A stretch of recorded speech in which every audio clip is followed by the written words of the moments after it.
இன்றைக்கி lunch box ரெசிப்பியில் ரொம்ப டேஸ்டியான மஷ்ரூம் பிரியாணி எப்படி செய்யணும் பார்க்கலாமா.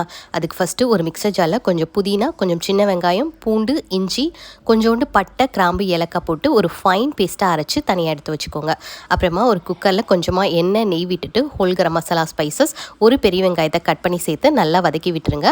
வதங்கினதுக்கப்புறம் இதோட காரத்துக்கேற்ப பச்சை மிளகா, நம்ம அரைச்சி வச்ச மசாலாவையும் சேர்த்து நல்லா வதக்கி விட்டுருங்க.